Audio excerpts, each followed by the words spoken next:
I don't know what it is. Something smells actually good in the man cave. I don't know. It smells pretty good. But anyhow, I had someone who said, when am I going to start? They liked when I had music in my videos, right?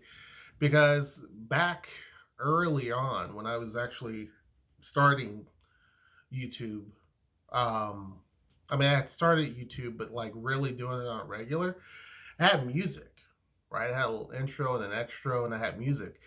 And so people are like, somebody was like, when are you going to bring that back? Or they liked it rather. And I said, actually, you must be reading my mind because that's something that I've actually been looking into, but I haven't found a good intro. So today I've been working on that, of finding a good intro. So that's probably something I'm going to be bringing back relatively soon. Um, so we'll see. We'll see. But anyway, it's getting warm here, actually. And so today it's kind of hot. Noelle had 3 rose bushes that she bought. So I put all 3 in. She's got a bunch of other stuff. I didn't put those in yet because I'm like, I don't feel the greatest today. So I said, there's nothing wrong. Stomach's upset. But there's other stuff that we got. I'll actually put those in sometime next week. But yeah, it's too hot right now. Not gonna do it. I get up early, cut a little bit of grass, do a little bit of stuff, and then I'm done. But anyhow, you guys don't care about that. Make sure you join the Discord down in the description box below. I had there's people who are always interested in my finances, right? So I remember someone said when I was traveling to Haiti, they were like, since money's not an option for you, you should stay at such and such place. And I'm like, how do you know what my finances are? Let me actually plug this in. Hold on, because I forgot. That's what I was going to do before I even turn this on. But I just jumped right into it. I forgot about it. But anyway, okay.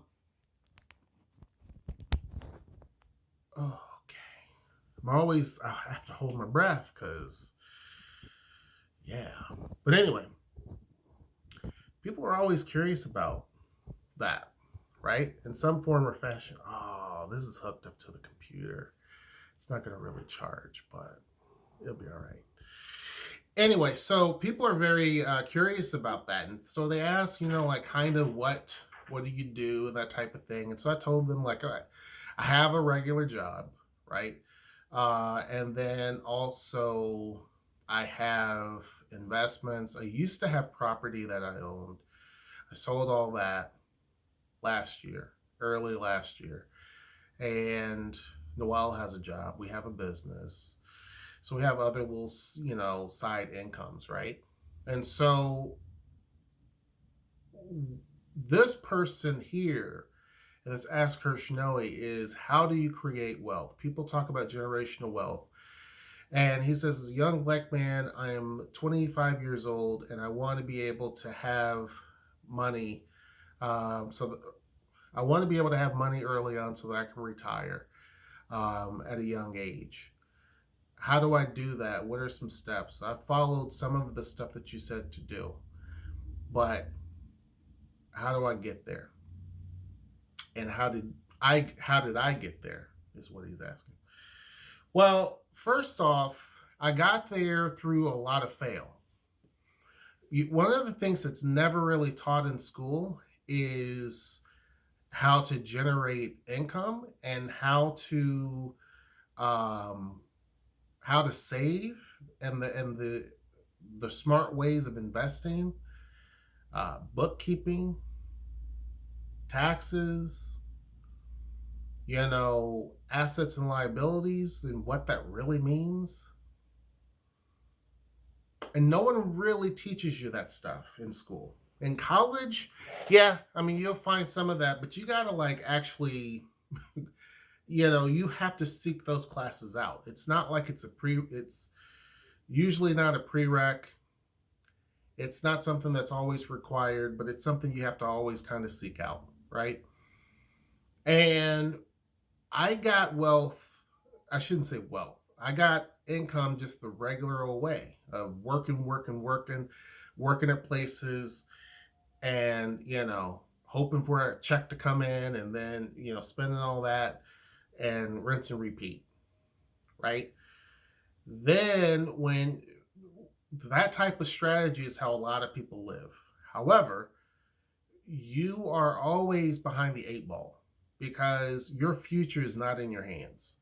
You can be the best employee, and either the company can go belly up, they may fire you for whatever reason, you may get sick, whatever the case may be, and your income is not guaranteed. And so a lot of people leverage everything off of just one revenue source. And I used to do that too. And it's the riskiest thing you could do. And a lot of people who are what they consider to be, I guess, kind of functionally homeless or what have you, or not functionally homeless. I'm missing the word, but basically they are employed but still homeless, are people who at one point had a decently paying job, may have had a house or two, and ended up losing it all, not because of some sort of substance abuse issue, but it's because things have changed in their life. The job they had, no longer the case. And so they end up at that point being over leveraged. Maybe they weren't before, but they are now. And so for me, I had been in a situation where you had companies, and sometimes it just takes one individual that kind of controls your whole entire fate. So if you overextend yourself, not realizing it, then you're screwed. So the very first thing that I tell young Black men to do is there's certain key things. I say get passports, get all these different things. The reason why I say that is because you want to be able to explore and see the world and all of that type of stuff, right? Some of that is to grow up because you don't really, even though you may have been through a lot, there's a lot of things that you don't really understand until you get a little bit older. You have to have some life underneath you to see a lot of things, right? To really see it for what it's worth. And by traveling, you're able to get some of that experience of just how other people live. Is my battery going up or down? How other people live and the way of the world. And you're also going to see something that's really, really important, which is economics. You'll see how things here are way different than other places. You'll see modern countries, but then when you look at their hospitals, it's like, ugh. Or you look at different things and it's like, really? Right? Or you may look at these things, you're like, dang, how come we're not doing that? It just gives you a better appreciation of certain things, right? But I did it the exact same way that most people do. Had a job, was working, all of that, but you're always behind the eight ball. And a lot of people are living paycheck to paycheck, right? What I did differently was prepare for always the worst. Always prepare for the worst things that could ever happen. And so therefore I wanted to have several different revenue streams, right? You want to have at least a couple to where you're able to sustain yourself. So if you lose one or two, you have others to kind of fall back on or to get you kind of by until you can get another job, right? So one of the very important things that you should do is save your money. When you're working, try to save your money. Don't buy brands and stuff like that because a lot of the stuff is going to be a liability unless you're buying expensive, really high-end expensive stuff that are kind of collector's items. Then that's different.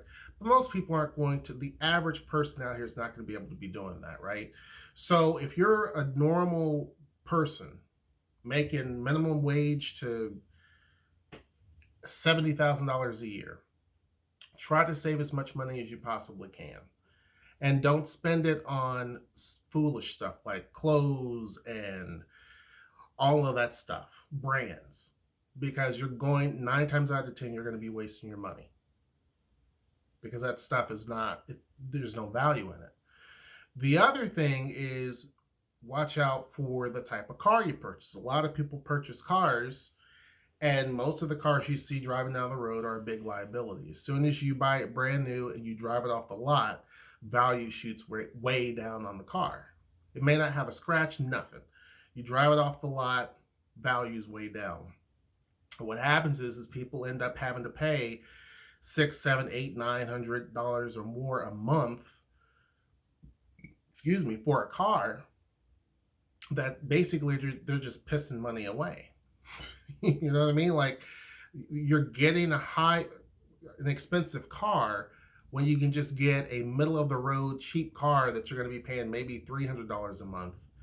It may not be as cool, but it's still going to serve the same function. It's going to get you to where you got to go. You don't need a Mercedes or a Lexus or whatever else. You can get you a nice, good Honda and be totally cool. Hold on one second.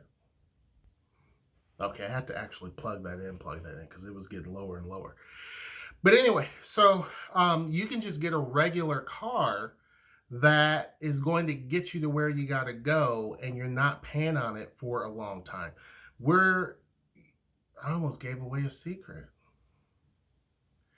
But anyhow, when you look at cars nowadays, you have people paying on cars for like 5-6 years that they're just putting money away to somebody else. They're just giving it away, right?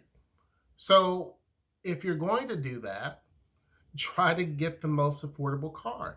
I'll tell people the same thing in terms of houses. Don't get the top of the line house that you could get. You may can afford it, but who are you trying to impress? You see what I'm saying? You have a shelter. I never understood that. You buy low and sell high. It's should be common sense and common knowledge. It's just very basic. You buy low, you sell high. Because if you buy high, you're going to have less people who are going to be able to even afford to buy it when it gets higher and higher. It's just hard. And then you're going to try to sell it, and the market determines how much it's worth. You have a lot of people who end up in upside down values for homes. It happened in this market here years ago. You had a lot of people who were upside down in their mortgage because their house wasn't worth nothing, but they paid all this money because they wanted the pretty. Take your struggle. You see what I'm saying? And so if what I mean by having different revenue streams, it's important to have all these different avenues, but also equally don't saddle yourself with a lot of debt, because you can be making $40 an hour, but if you break down the numbers and you're spending $20 an hour in bills, then you're really and truly just working to just stay ahead. And you're not counting in the fact for food and entertainment and other things like that. You're just talking about your basic bills. So I talk about owning land. Now, I say own land because I'm a little biased. I had rental properties, but I'm not a fan, because you got to deal with BS. Well, I had to deal with BS, and a lot of people who own properties where they rent it to people. You will have a lot of great people, but you will end up having someone who's going to put holes in the wall, late with payments, and yada, yada, yada, right? You have a lot of stuff. Someone could stop paying and just shack up in the house, and there's not much you can do until a certain time period. Then you got to take them to court, and you got to do all this stuff. The judge has to evict them. It's ridiculous, right? So I talk about owning land. Because people say, well, should it be land anywhere? I say land because that's yours. It's still an investment, and it's still real estate. The things you want to really and truly focus on, instead of just putting your money in a bank, that's the first step. When you're young, put money in a bank, put it in a savings account so you can start building a little bit of wealth. Some people used to say when I was younger, get a CD, buy some CDs. That's cool too. You're going to get a little bit of money there, but it's a longer term type deal. Bonds. A lot of people used to do that, but again, it's a long-term type deal. Money is something that is, because it's so quick to spend, it's hard to get. And the way I think about it is, because it's hard to get, that means you should try to be very careful with how you spend it and how fast you spend it and what you spend it on, right? And if most people didn't buy houses that were right at their approval line on this side. If most people didn't do that and they spent it right in the middle, it would change a lot of things. It would change a lot of things. In fact, it probably would even help the housing market and make things even more affordable, because the consumer is basically the market. The consumer decides how much houses are worth, right? And so the sellers just keep moving that number, and whoever keeps buying, they set that mark. But if people were smart and they stopped trying to out Jones each other, we wouldn't have as many issues as we do in terms of housing costs. It's just simple law of supply and demand and market value, right? So start off with savings, checking account, CDs, bonds, things like that, right? That gets your feet a little wet. The other thing that I would do is, once you get a little bit of money, I would invest in some land. That's real estate. Land is pretty safe. Land is kind of stable, right? That gives you something that you can use as leverage later on. If you need to take out a loan on something, you can leverage that land. You have something that you own. You can't do that with a bond. You see what I'm saying? That's why I say you want to have something tangible and not just put it in a savings account, because the savings account, basically you're helping the bank. You're helping yourself too, but you're really helping the bank. So when you have land, you're helping you. You own it outright. And so as time goes on and you want to sell that land, you can sell it, hopefully, typically, more than what you got it for. But it's a longer term investment. It can be used as collateral, right? So that's an easy way to get into real estate without having to deal with somebody that makes 40 different excuses as to why they didn't pay, right? You hope that the city comes through and says, hey, we need to run a road through here. It's going to mess up your property. Like, you hope that that a city or a public entity ends up having to use the land, because then they have to pay you for it. Market value, fair market value for it, right? The other thing would be things like stock market. I'll talk about cryptocurrency in a second, but stock market. One of the big things that people who ended up getting stimulus checks should have did was, instead of buying, some people needed to take care of bills and things like that. I get it. But there are some people that their bills were cool, but they ended up spending their money on stuff that's garbage. They gave it to Amazon or whoever. And the smart thing would be to invest in the stock market. That's not as glorious because it's not instant, but this is a long game type deal, right?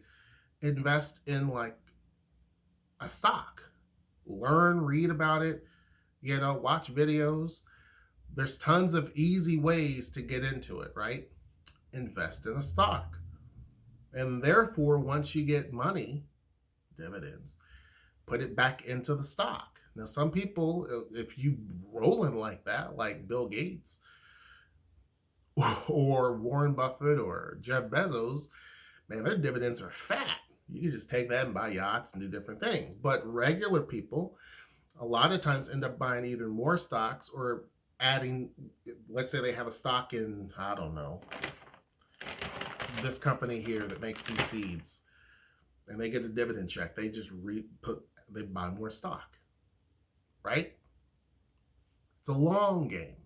That leads me to cryptocurrency, something that I haven't done yet, but I've gotten a lot of information on. It's kind of the same thing. It's more of a long game. They're similar. Stock market and cryptocurrency is similar in the fact that you're going to invest money, and it should be money that you're okay with not having at your disposal at that point in time. You still have it, but you're not able to use it at that point in time. You got to be comfortable with the fact that this is a long game and that you cannot be afraid.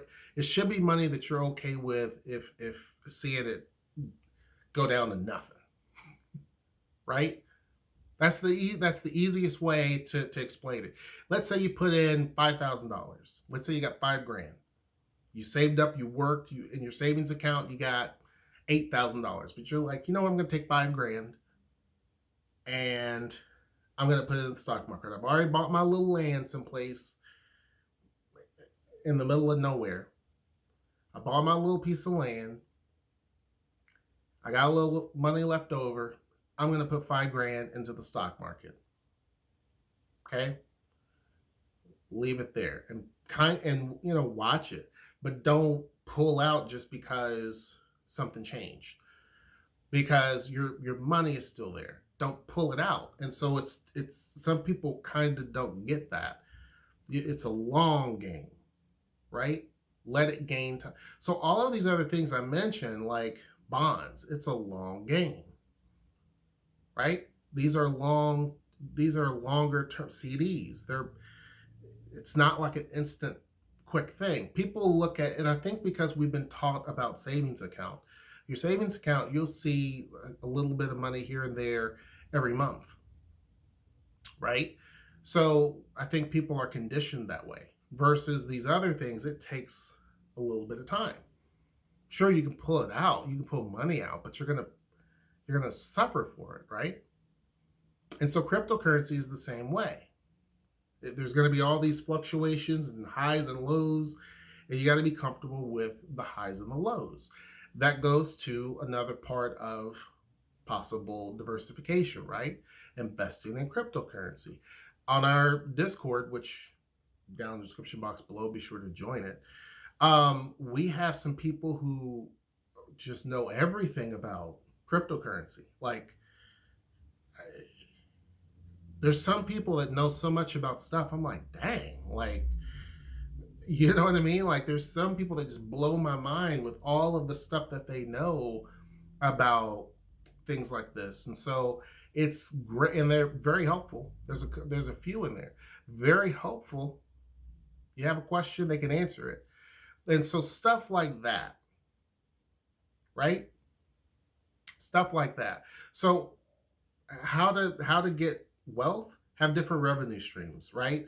Work your job, have steady income coming in if you can, and start off with CDs, savings account, things like that. Try to get some land, invest in that.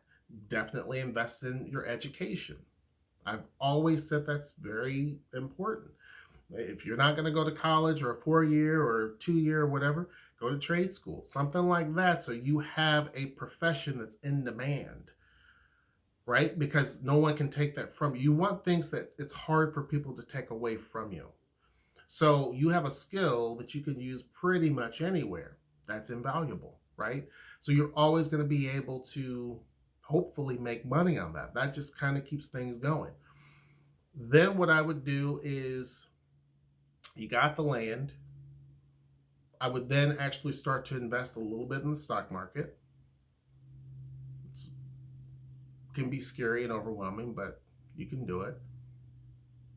Cryptocurrency is probably an idea. And then starting a business is the final piece, right? Starting a business gives you a lot of freedom. It teaches you a lot about how your tax money is, the taxes you have to pay, the quarterlies. It teaches you a lot about how cities function, right? You really become invested in the community. You become a part of the community. You're actually hoping to grow the city in many different ways. When you own a house, and I would also suggest owning a house, because owning a house, separate from owning the land, owning a house also gives you a lot of value. A lot of net worth that people have is because of their homes. So you want to end, and the reason why I say buy as low as you can is because if you buy a house that's $600,000, that's not necessarily your net worth. Because if you have a loan that's, $580,000, you're $580,000 in the hole. Just, you know what I mean? Like, it's simple. So get you a house that is reasonably priced, that you can easily afford. sit on that house. If you're in a market like this, sit on that house because the value is going to shoot up. Now it's just your house is worth way more than you've ever even paid for it. So you're building all this equity and you're not doing anything but just living in it, and you're making payments on the house, which is driving your cost down because the house is getting cheaper to own, but the value is going up. You see what I'm saying? So now when on paper, when you want to go and let's say you wanted to, I don't know, you wanted to invest in something big, on paper, they're going to say, well, let's see all your assets. What do you have? Well, I bought, 2 acres a few years ago for, 10 grand. And I've never even been there. I've never even seen the property, but I, bought it a little bit ago. I have that. I bought a few stocks. I've sat on that for a few years and, haven't touched it. And I have a house. I bought the house for $380,000, but that was 6 years ago in Seattle, and now I don't know how much it's worth. Probably worth $800,000. So now on paper they're like, okay, what do you want? Like, let me see how you've been, how you've been managing have you been paying on time? Have you been doing this? And let's say you've been paying everything on time. You don't have all these expensive cars, which are losing value. You don't have all that stuff. You're not wasting your money on frivolous, stupid stuff. You're just a regular person. You can do a lot. You can gain a lot. And then you tell them at the end, oh, I forgot, I do have a job, so I'm working all the time. But I also own a business. One of the things is that what happened, and especially in my case, I work constantly. Sometimes the kids will be talking to us, and Noelle and I are having a business conversation just on the couch. We pause a movie because something comes up, and we're literally in a conversation for an hour. And the kids are like, that's all you guys do is work. It's because if you want to have a certain amount of income and a certain amount of money coming in, you're constantly working. It's just, you see what I'm saying? Like we constantly are working. So when I say I'm busy, I'm busy. Like the videos that I used to do was back at a time when I wasn't as busy. I've gotten progressively busier and busier and busier as time has went on the last couple of years. So I just don't have time a lot of times, right? So that's why I try to do videos that are super simple, where it's already on the phone. I can just upload it. I just don't have the time to even do hardly anything. And so the reason why I want to make sure I burn up a lot of time now when I'm in my 40s is because in my 50s and 60s, I'm going to be able to have I get all that time back. Because all of the stuff that I've done correctly, I'm going to be able to ride into the sunset because all of that is going to come back to me. The investments, all that stuff is going to come back to me. So I don't have to sit there and, grunt anymore. I don't have to spend 12, 13, 14, 15, 20 hours a day sometimes working. I don't have to do that anymore, right? I don't have to sit there and wonder what day is it? Because I can't remember. Or, oh, there's a meeting I got to go to. And, oh, you know what I mean? I don't have to do that. So while you're young, spend that time working your butt off. And then when you want a little bit of a break and you can squeeze out a little bit of a break, then take a trip. Go overseas. You already have the passport. We've already talked about it. Travel, do your thing, come back and grunt some more. And keep busting your hump. Don't waste it. Trust me. Don't waste it on brands that are going to be probably out of style soon, or you're never going to hear of them again. I have a lot of them that's sitting in my closet now that are no longer in style, but I paid a pretty penny back in the day for them for no reason. So don't spend your money on the latest Jordans. Now, some people say they're collector's items. Okay, sure. But don't spend your money on things that are just to show off. It's the stupidest thing to do. Don't do that. But anyhow, hope you guys enjoyed the video. Hopefully I answered your questions a little bit, right? Be sure to join the Discord down in the description box below. Make sure you like, share, subscribe, and comment. And until next time, I will see you. Take care.